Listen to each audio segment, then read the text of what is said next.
नमस्कार मित्रों, SPG blogger YouTube channel पर सभी मित्रों का फिर से एक बार हार्दिक रूप से स्वागत है। आज के वीडियो के इस भाग में नागवंश से संबंधित एक ऐतिहासिक जानकारी यहाँ पर उस पर चर्चा करना चाहते हैं। ऐसा माना जाता है कि नागलोक प्राचीन भारत के नागोपासक अनार्य थे और यहीं के ये मूल रूप से निवासी थे। नागो उपासना देश के सभी भागों में लोकप्रिय थी, बहुत पुराने समय से, प्राचीन काल से। इसके बारे में अभिलेखीय साक्ष्य, साहित्यिक साक्ष्य, मुद्रा की बात करते हैं, मुद्रा साक्ष्य, सभी प्रमाण उपलब्ध है। बहुत से स्थानों का नाम नाग के नाम पर ही रख दिया गया। नागपुर, छोटा नागपुर, गोरखपुर, नागरखंड इत्यादि। जहाँ तक बात नागवंश के शासन की आती है तो उत्तरकालीन कुषाणों के शासन के आसपास नागवंश शक्तिशाली बन गए। बाद में गुप्त राजाओं के शासन काल में थोड़ा सा इनका प्रभाव कम हो गया। प्राचीन समय की बात करें तो रामायण में मेघनाथ तो सभी जानते हैं, उनकी जो धर्म पत्नी थी सुलोचना, नाग कन्या बतलाई गई। बासुकी नागवंश का भी जिक्र आता है। महाभारत काल में पांडवों के संबंध में भी नागवंशों से उनके संबंध पता चलते हैं। इंद्रप्रस्थ के तक्षक नागवंश, जहां खांडवप्रस्थ हुआ करता था, नागलोक ही वो कहलाता था, जिनके वनों को साफ करके राजधानी इंद्रप्रस्थ पांडवों के द्वारा बसाई गई और जिससे पांडव और नागवंशों में शत्रुता हुई। बाद में राजा परीक्षित जो पांडव थे,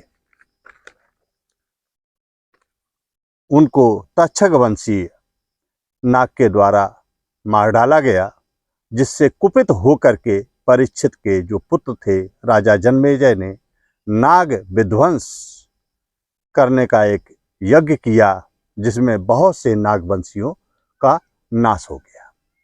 इस प्रकार की जो कथा है वो पुराणों और भागवत के माध्यम से लगभग हम सभी लोग जानते हैं। लेकिन यही नागवंशी आगे चल करके भारत के बहुत बड़े भूभाग पर अपना इन्होंने शासन स्थापित किया। यह वह समय था जब 50-60 ईसा पूर्व से लेकर कुषाणों के शासनकाल तक नागवंशियों का वर्चस्व भारत पर स्थापित हो गया था, जिसका इतिहास में बहुत से अभिलेखीय प्रमाण उपलब्ध हैं। पुराणों की माने तो विदिशा, कांतिपुरी, मथुरा, पद्मावती, हरिद्वार, प्रयाग, ये सारा का सारा जो क्षेत्र था, प्रदेश था, झारखंड जो आप वर्तमान का जो क्षेत्र है, मानभूमि, सिंहभूमि, पलामू और रक्सैल, और इसके अलावा छोटा नागपुर, संथाल परगना, जो पूरा क्षेत्र था, ये सब नागवंशी शासकों के अधीन हो गया था।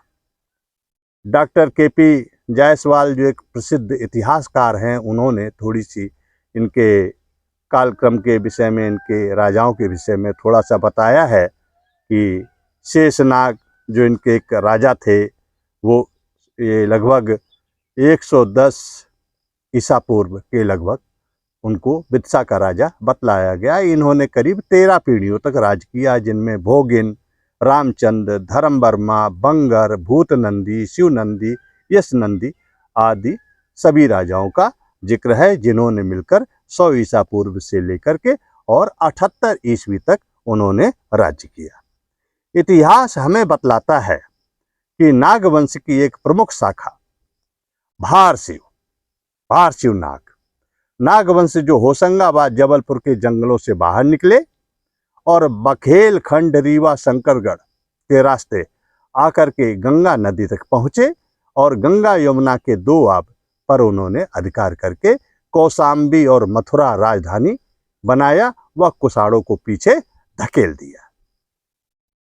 आगे चौथी शताब्दी ईस्वी के मध्य समुद्रगुप्त ने आर्यावर्त में अपना प्रभाव जमा लिया। उनके समकालीन दो नाग राजाओं का वर्णन आता है, एक तो गणपति नाग और दूसरे नागसेन। कुबेर नाग का भी नाम आता है। संबंधों की अगर बात आती है तो यहाँ इतिहास इस बात की पुष्टि करता है कि जो चंद्रगुप्त द्वितीय, जो रामगुप्त के जो भाई थे, जो बाद में जिन्होंने विक्रमागुप्त की उपाधि धारण की, जिनका विवाह रामगुप्त की धर्मपत्नी ध्रुवसामनी के साथ में दोबारा से हुआ था, जिन्होंने रुद्रदामन शक राजा को परास्त किया था और युद्ध में हराया था। और ये एक बहुत ही कुशल और प्रभावशाली राजा माने गए। उनका विवाह राजकुमारी कुबेर नागा के साथ हुआ था, जिनको महादेवी के नाम से इतिहास में जाना जाता है, तथा जिनके प्रभावती नाम की एक कन्या थी, वो प्रभावती गुप्त की माँ थी। दूसरा प्रमाण है सर्वनाग नामक एक नाग सरदार विषयपति। विषयपति कहते हैं गवर्नर को, प्रांतीय गवर्नर को विषयपति उस समय कहा जाता था। फिर मुगल काल में उसको हम सूबेदार की संज्ञा देने लगे। तो सर्वनाग गुप्त साम्राज्य के द्वारा नियुक्त किए गए, जिन्होंने गंगा यमुना के दो आब प्रदेश प्रयाग से हरिद्वार तक शासन किया, ऐसा इतिहास में प्रमाण मिलता है। नागवंशी शासकों ने कुषाण वंश को जड़ से खोद डाला तथा देश से बाहर उनको निकाल फेंका। यह एक बहुत ही कठिन और दुष्कर कार्य था, जिसको कर पाना इतना सहज भी नहीं था। नागवंश शिव के उपासक थे। आधुनिक हिंदू धर्म की नींव नागवंशी सम्राटों ने ही रखी। धीरे धीरे वाकाटक वंश आया, उन्होंने भी थोड़ा इसको प्रश्रय दिया थे। फिर उसके बाद में गुप्त शासकों के समय में ये हिंदू धर्म पोषित हुआ, पल्लवित हुआ, और जिसका निर्वहन आज तक हम सब कर रहे हैं। इस प्रकार से हम नागवंश के बारे में ये ऐतिहासिक जानकारी रखते हैं, और जिसको आज इस वीडियो के माध्यम से बतलाया गया।